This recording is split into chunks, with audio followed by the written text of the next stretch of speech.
नमस्कार दोस्तों, target with PS Parihar channel में आपका स्वागत है। सुबह के इस वीडियो में ऐसी सूचनाएं होती हैं जो विभिन्न समाचार पत्रों पर छाई हुई होती हैं और विद्यार्थियों के लिए आवश्यक होती हैं। तो आइए शुरू करते हैं और देख लेते हैं कि आज के समाचार पत्रों में ऐसी कौन कौन सी सूचनाएं हैं। सबसे पहले बात करेंगे राष्ट्रीय बेरोजगार दिवस की। कल पूरे प्रदेश में, पूरे देश में राष्ट्रीय बेरोजगार दिवस मनाया गया।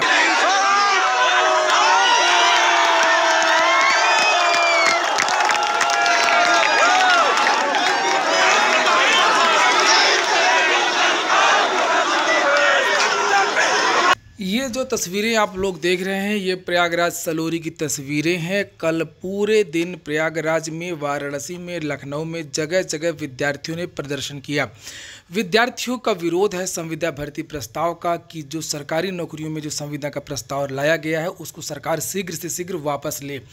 कल पुलिस से तीखी झड़प भी हुई, पुलिस से मारपीट भी हुई, पुलिस ने लाठीचार्ज भी किया बहुत सारे विद्यार्थियों के ऊपर। बहुत सारे विद्यार्थियों को नज़रबंद भी कर दिया है।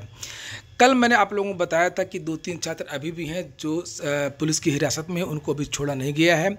दिन में विद्यार्थियों ने प्रदर्शन किया था, रात में विद्यार्थियों ने शांतिपूर्ण कैंडल मार्च किया था। मशाल जलाकर के विद्यार्थी बताना चाहते थे कि आखिरकार विद्यार्थी क्यों दुखी हैं और इस प्रस्ताव को विद्यार्थी जल्द से जल्द सरकार से वापस करने की मांग कर रहे हैं।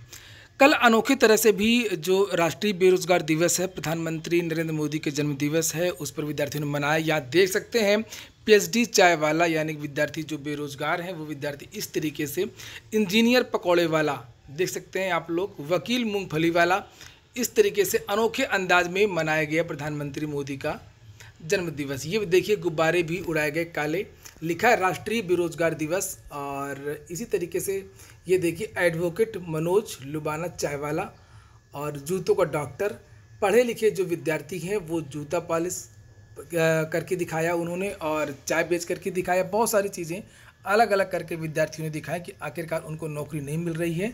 विद्यार्थी सड़कों पर हैं और विद्यार्थी अब मन की नहीं रोजगार की बात सुनना चाहते हैं। राष्ट्रीय बेरोजगार दिवस 17 सितंबर और इस तरीके से बहुत सारे प्रोग्राम पूरे देश में चलाए गए। यहाँ पर देखिए बेरोजगार पकौड़ा स्टॉल और बेरोजगार पकौड़ा स्टॉल, बहुत सारे विद्यार्थी थे जिन्होंने इस तरीके का प्रदर्शन किया। पूरे देश में ये प्रदर्शन चला और इसकी जो सूचना है अब धीरे धीरे जो नेशनल मीडिया है उसमें भी आने लगी। लेकिन अभी भी बहुत सारी नेशनल मीडिया हैं जो सरकार के ही पक्ष में विद्यार्थियों की बात को नहीं सुन रही हैं। लेकिन सोशल मीडिया में विद्यार्थियों का कब्जा है। सोशल मीडिया में विद्यार्थी IT सेल वाले जो हैं उनको भी मात दे रहे हैं। लाइक डिसलाइक से ये प्रोग्राम शुरू हुआ था और उसके बाद में जो अगला प्रोग्राम था 14 सितंबर को, 9 सितंबर को लगातार विद्यार्थी बढ़ते चले जा रहे हैं। सरकार उनको दबाने का प्रयास कर रही है लेकिन विद्यार्थी झुकने वाले नहीं है। विद्यार्थी चाहते हैं संपूर्ण बदलाव, जितने भी खाली पद हैं उनको शीघ्र से शीघ्र भरा जाए और सरकार इस तरीके से नियमावली बनाए जो जो भर्तियां जो लंबित हो जाती हैं, जो फंस जाती हैं, वो भर्तियां फंसे ना और जितने भी भर्तियों को रोक कर रखा गया है उनके शीघ्र से शीघ्र परिणाम जारी किए जाएं और नए विज्ञापन निकाले जाएं। संविदा का प्रस्ताव है उसको वापस लिया जाए। दोस्तों आगे बढ़ने से पहले एक बात और, जो नए व्यूअर है या नए मित्र जिन्होंने इस चैनल को अभी तक सब्सक्राइब नहीं किया, पहले आप लोग इसे सब्सक्राइब कर लें जिससे आप लोगों को भी इसी तरीके के अपडेट्स मिलती रहे। अपने दोस्तों से भी कहें, दोस्तों को भी बताएं इस चैनल के बारे में। इस चैनल के माध्यम से आप लोगों को ऑथेंटिक न्यूज़ ही दी जाती है। और जो मित्र पहले सब्सक्राइब कर चुके हैं वो लोग इस वीडियो को लाइक करना बिल्कुल ना भूलें। अब बात करेंगे समीक्षा अधिकारी, सहायक समीक्षा अधिकारी 2016 परीक्षा की उत्तर प्रदेश लोक सेवा आयोग की सूचनाएं हैं।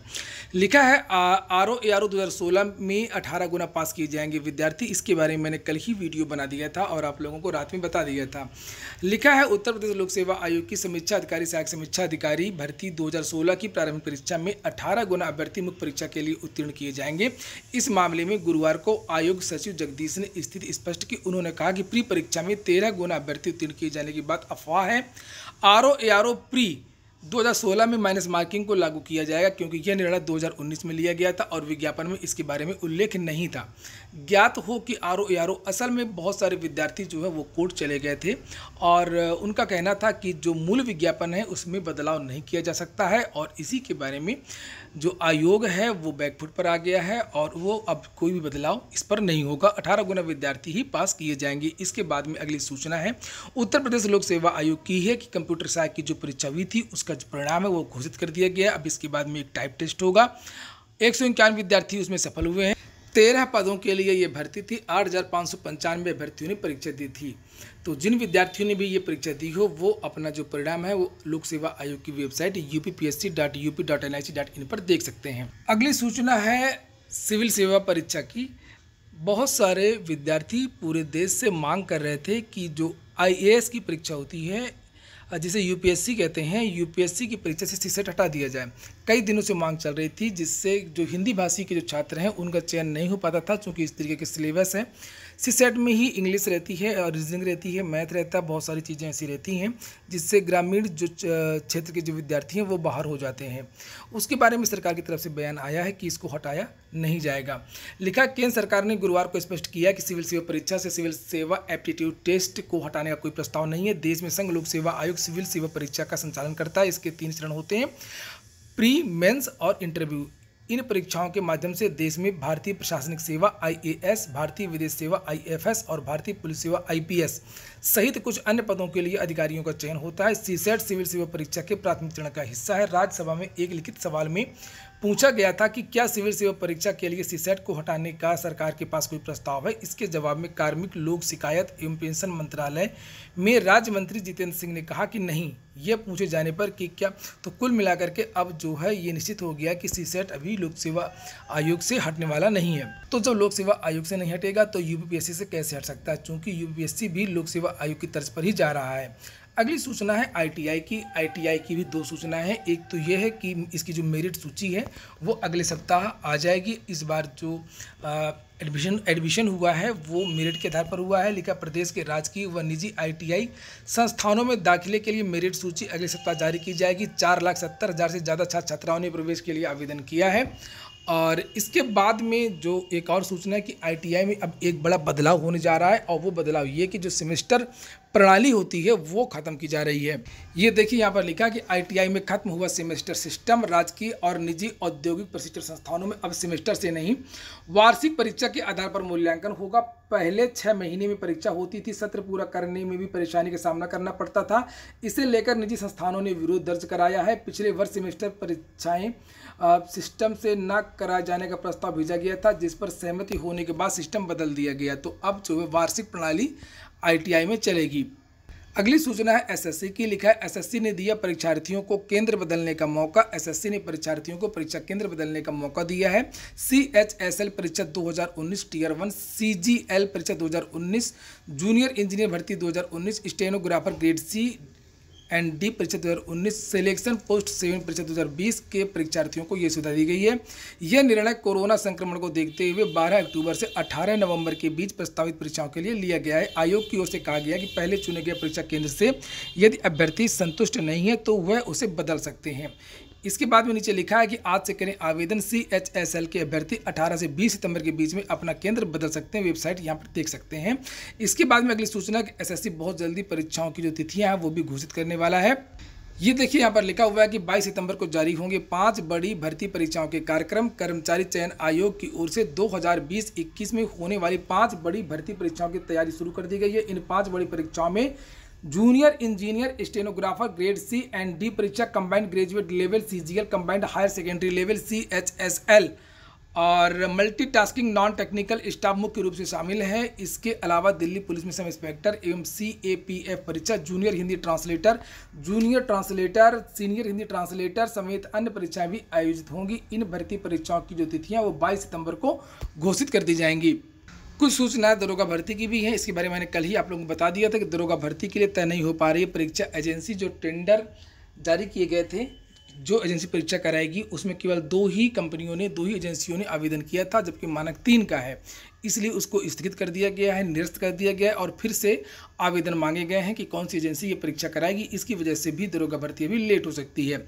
लिखा, नागरिक पुलिस में सब इंस्पेक्टर, PAC में प्लाटून कमांडर, अग्निशमन विभाग में अग्निशमन द्वितीय अधिकारी के 6130 पदों पर भर्ती के लिए परीक्षा एजेंसी का चयन नहीं हो पा रहा है। टेंडर की शर्तें पूरी न हो पाने के कारण प्रक्रिया बार बार आगे बढ़ानी पड़ रही है। उत्तर प्रदेश पुलिस भर्ती एवं प्रोन्नति बोर्ड ने एक बार फिर टेंडर की तिथि बढ़ाकर के 23 सितंबर कर दी है। सीधी भर्ती 2019 की इस प्रक्रिया में कुल पदों में 5623 पद सब इंस्पेक्टर, 484 पद प्लाटून कमांडर। तो इसमें जो पदों की संख्या लिखी है, सूचना तो ये मिली थी कि लगभग 9000 पद हो गए हैं और उसके बारे में पुलिस अधिकारियों ने बयान दिया था। और अगली सूचना है रेलवे की। लिखा है रेलवे की एनटीपीसी परीक्षा के लिए आरआरबी इलाहाबाद में पिछले साल किए गए 18 लाख से अधिक आवेदनों में अलग अलग कारणों से 3,942 अभ्यर्थियों के आवेदन निरस्त कर दिए गए हैं। आरआरबी इलाहाबाद ने आवेदनों की स्क्रूटनी के आधार पर स्क्रूटनी के बाद निरस्त किया है। अभ्यर्थी 21 सितंबर से आरआरबी इलाहाबाद की साइट पर अपने आवेदन का स्टेटस देख सकते हैं। आरआरबी इलाहाबाद के चेयरमैन RA जमाली ने बताया कि स्क्रूटनी हो चुकी है। पहले एक बार इसकी सूचना अभ्यर्थियों को दी गई थी। परीक्षा की कवायद शुरू हो गई है, इसलिए एक बार फिर अभ्यर्थियों को उनके आवेदन का स्टेटस दिखाया जाएगा। चेयरमैन के मुताबिक निरस्त होने वाले आवेदनों में फोटो, हस्ताक्षर आदि की गड़बड़ी मिली है। निरस्त हो चुके आवेदनों को संशोधन करने का मौका अब नहीं दिया जाएगा। आपको बता दें कि आरआरबी एनटीपीसी भर्ती परीक्षा 15 दिसंबर से शुरू होगी। रेलवे भर्ती बोर्ड लेवल 1 और आइसोलेटेड एंड मिनिस्ट्रियल पदों की परीक्षा पहले एनटीपीसी की होगी, उसके बाद में फिर लिखा है नॉन टेक्निकल पॉपुलर कैटेगरी में ग्रेजुएट, अंडर ग्रेजुएट। तो कुल मिलाकर के पहले आरआरबी एनटीपीसी परीक्षा होनी है, उसके बाद में ग्रुप डी की परीक्षा होनी है और 21 सितंबर से सभी विद्यार्थी अपने जो उनका आवेदन है उसका स्टेटस देख सकेंगे। तो ठीक है दोस्तों, ये हो गया आज का वीडियो। अगर आपको अच्छा लगा तो वीडियो को लाइक कर दें। जिन मित्रों ने चैनल को सब्सक्राइब ना किया सब्सक्राइब कर लें। पूरा वीडियो सुनने के लिए बहुत बहुत धन्यवाद।